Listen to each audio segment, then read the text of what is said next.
మీ అందరికి UK07 rider తెలిసి ఉంటుంది కదా. సో ఇతని అసలు పేరు వచ్చేసి అనురాగ్. సో తను ఇప్పుడు హాస్పిటల్ ఉన్నాడు. సో దానికి రీజన్ ఏంటి అనుకుంటున్నారా? సో రీసెంట్ గా తను ఒక ఇంటర్ క్యాస్ట్ మ్యారేజ్ అనేది చేసుకున్నాడు. ఇంటర్ క్యాస్ట్ మ్యారేజ్ చేసుకుంటే ఏమైందంటే, సో వాళ్ళ మమ్మీ డాడీకి అనేది నచ్చలేదు. వాళ్ళ ఫ్యామిలీలో చాలా అయితే గొడవలు అయ్యాయి. సో అలా ఈ అనురాగ్ అనేది UK07 రైడర్ సో ఒక వీడియో అయితే రిలీజ్ చేశాడు తన యూట్యూబ్ ఛానల్లో. ఏంటంటే నన్ను టార్చర్ చేస్తున్నారు మా ఫ్యామిలీలో మా అందరూ అనేసి తను ఒక వీడియో అయితే రిలీజ్ చేశాడు. ఇంకేంటంటే తన యూట్యూబ్ ఛానల్ నుంచి 50 lakhs వరకు ఎర్నింగ్స్ వచ్చేటివట. కానీ ఇంత సంపాదించినా కూడా తన లైఫ్లో అనేది హ్యాపీగా అయితే లేడు. సో తన ఫ్యామిలీ వాళ్ళే, తన మమ్మీ డాడీ తనను టార్చర్ చేస్తున్నారు అంటూ తనైతే చెప్పాడు. ఇంకేంటంటే తన ఇంత మంచిగా ఎర్నింగ్ వచ్చినా కూడా తనైతే 7 months నుంచి తనైతే ఒక వీడియో కూడా తన ఛానల్లో పెట్టలేదు. సో దీనికి రీజన్ ఏంటంటే ఇదే, వాళ్ళ టార్చర్ చేస్తున్నారు, వాళ్ళ మమ్మీ డాడీస్ వాళ్ళ ఫ్యామిలీలో టార్చర్ చేస్తున్నారని కూడా తనైతే చెప్పాడు స్వయంగా. సో మరి ఎందుకు అంటే ఇంటర్ కాస్ట్ మ్యారేజ్. సో వాళ్ళ మమ్మీ డాడీకి అయితే నచ్చలేదు. సో దాని వల్లనే గొడవ.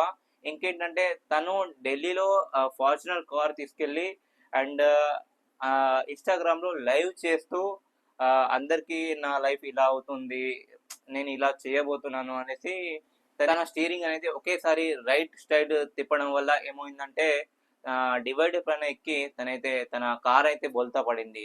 సో ఇంకేంటంటే తన కార్ ఫార్చునర్ కాబట్టి సో తన ప్రాణాలకి ఎలాంటి నష్టం లేకుండా తనైతే బయటపడ్డాడు. కానీ ఇప్పుడైతే హాస్పిటల్ ఉన్నాడు.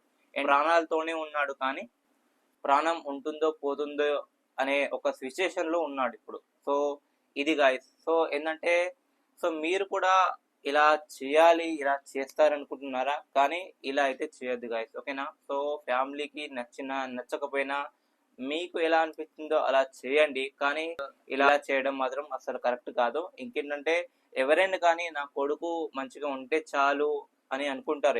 ఎవరి పేరెంట్స్ అయినా ఇదే అనుకుంటారు. కానీ ఇక్కడ ఏంటంటే ఇంత డబ్బు సంపాదించిన, ఇంత ఫేమస్ అయినా కూడా తన మమ్మీ డాడీ తన పేరెంట్స్ అనేది ఒప్పుకోవడం లేదు అనేసి తనైతే ఇలా చేశాడు అని తను చెప్పాడు.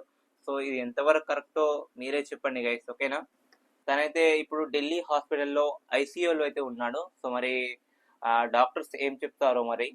సో ఇంకా నెక్స్ట్ వీడియోలో మీకు క్లియర్గా ఇంకా ఎక్స్ప్లెయిన్ చేస్తా గైస్, ఓకేనా? సో గైస్ మన ఛానల్ని సబ్స్క్రైబ్ చేసి పెట్టుకోండి. ఇలాంటి మంచి మంచి యూస్ఫుల్ ఇంట్రెస్టింగ్ కంటెంట్ అనేది మీకు పోస్ట్ చేస్తాను.